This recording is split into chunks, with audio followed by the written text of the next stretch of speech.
Bonsoir à tous, bienvenue à ce flash d'information. Le colloque scientifique sur l'économie solidaire et sociale est ouvert. Le Premier ministre Robert Begré-Mambé a donné le top départ ce matin. Pendant 48 heures, acteurs politiques, chercheurs et membres de la société civile au niveau national et international vont débattre et élaborer des solutions pour la conduite de politiques et de stratégies visant le développement des pays africains. L'économie solidaire et sociale place les individus, la solidarité et le respect de l'environnement au cœur de l'activité économique. L'expertise africaine est aussi dévoilée à Marrakech, au Maroc. La 3e édition du Grand Prix d'Afrique vient de se tenir. Plusieurs pays y ont pris part avec pour objectif de mettre en lumière l'expertise africaine dans le domaine des courses et des jeux.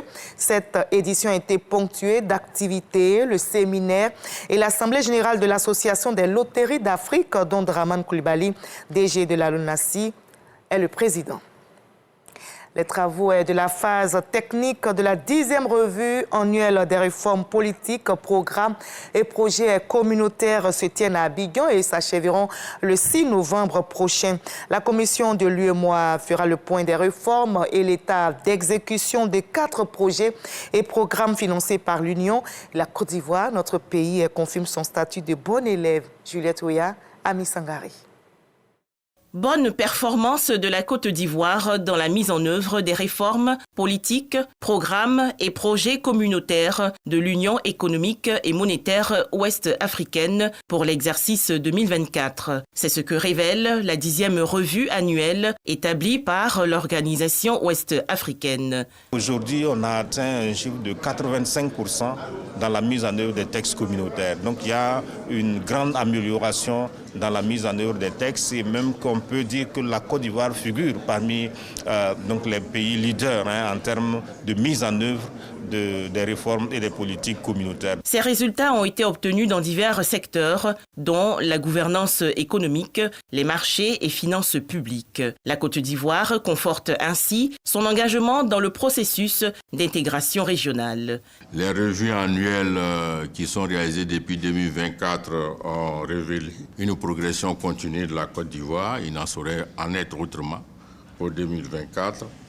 Et donc, au regard des expériences acquises, nous restons convaincus que l'objectif poursuivi seront atteints. 132 textes réglementaires, 4 programmes et projets communautaires pour un montant de plus de 21 milliards de francs CFA seront évalués lors des travaux de cette 10e revue annuelle de l'UEMOA en Côte d'Ivoire.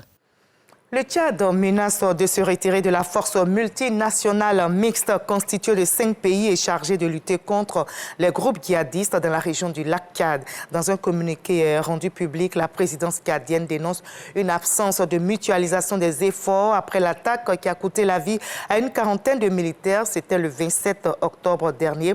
Pour N'Djamena, cette force créée dans l'optique de mettre en commun les efforts et les intelligences semble tomber dans la léthargie. Le président Mahamat Idriss Déby promet donc de traquer les assaillants jusque dans leur dernier retranchement après la mort des militaires tchadiens. Le calme est de retour au Mozambique au lendemain d'un week-end meurtrier de contestation électorale. Ce lundi matin, donc, les fonctionnaires sont revenus à leur poste et les examens scolaires démarrent. Samedi, le pays a été secoué par la répression des manifestations contre la fraude électorale et une polémique enfle depuis dimanche. Les soldats rwandais déployés dans le nord du pays pour aider à la lutte contre le terrorisme sont soupçonnés d'avoir aidé la police mozambicaine dans sa répression. Des accusations rejeté en bloc par Kigali par la voix du porte-parole du gouvernement.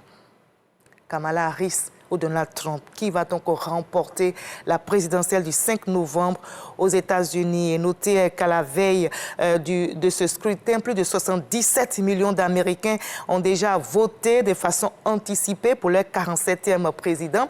Les sondages prévoient des résultats très serrés entre la démocrate Kamala Harris et l'ancien chef d'État républicain Donald Trump. À la veille donc du scrutin, la capitale américaine semble en état de siège. La sécurité a été drastiquement renforcée autour des principaux lieux de pouvoir face au risque d'une contestation des résultats de ce scrutin et Mondéja. Je vous retrouve à 20h pour la grande édition. Ne manquez surtout pas cette grande édition. Mais juste après ce Flash Info, je vous invite à suivre l'info régionale pour avoir toutes les nouvelles de nos très belles régions ivoiriennes.